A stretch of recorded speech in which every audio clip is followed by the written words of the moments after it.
అంటే మా దృష్టికి వస్తే ఖచ్చితంగా దాని మీద యాక్షన్ తీసుకోవడం జరుగుతుంది. నేను ఆల్రెడీ ఇప్పుడు వాళ్ళకి చెప్పడం జరిగింది, డిపార్ట్మెంట్ వాళ్ళందరూ కూడా.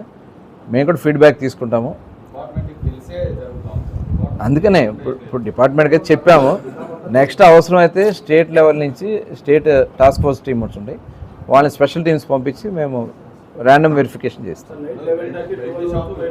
టైమింగ్స్ కూడా అందుకనే యాప్ కూడా తీసుకొచ్చాం.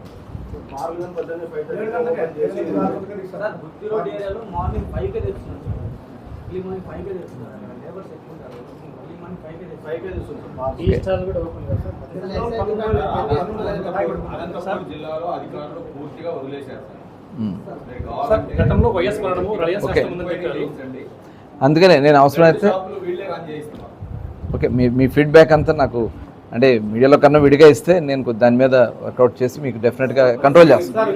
మద్యం షాపుల్లో ఇది పెట్టారు కదా పర్మిట్ రూమ్స్, దాంట్లో ఒక వ్యక్తికి జారిపడి మరణించినాడు.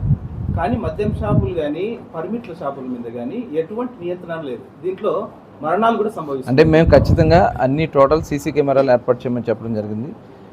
పర్మిట్ రూమ్స్లో కానీ షాప్స్లో కానీ ఎక్కడైనా సరే సీసీ కెమెరాలు పెట్టాలి. దాన్ని ఎప్పటికప్పుడు సెంట్రల్ ఆఫీస్ నుంచి మానిటర్ చేయడం జరుగుతుంది. డిస్ట్రిక్ట్ లెవెల్లో కూడా డిస్ట్రిక్ట్ లెవెల్ ఆఫీస్లో కూడా జరుగుతాయి, వాళ్ళు వాటికి ఇవ్వడం జరుగుతుంది. డెఫినెట్గా అలాంటివి ఏమంటే యాక్షన్ తీసుకుంటాం. అంటే మానిటరింగ్ లేకపోవడం అంటూ లేదు. కాకపోతే బయట విచ్చలవిడిగా బయట రోడ్ల మీద తాగేదానికి కొంత మాకు వచ్చినటువంటి రిప్రజెంటేషన్స్ మీద ఈ పర్మిట్ రూమ్స్ ఓపెన్ చేయడం జరిగింది. కాకపోతే మొత్తం కూడా camera CC camera surveillance cameras అయితే ఖచ్చితంగా ఉంటాయి. సార్ పర్మిట్ రూమ్ పెట్టినా కూడా రోడ్డు పక్కలో తాగుతున్నారు సార్, ఫుట్పాత్ల మీద తాగుతున్నారు, విచ్చలవిడిగా తాగుతున్నారు. గతంలో అంత లేదు, కానీ ఇప్పుడు మీరు డెఫినెట్గా పోలీస్ డిపార్ట్మెంట్తో కూడా, ఎందుకంటే ఎక్సైజ్ డిపార్ట్మెంట్ కాకుండా పోలీస్ డిపార్ట్మెంట్ సపోర్ట్ కూడా తీసుకుని మీరు చెప్పింది చేస్తాం.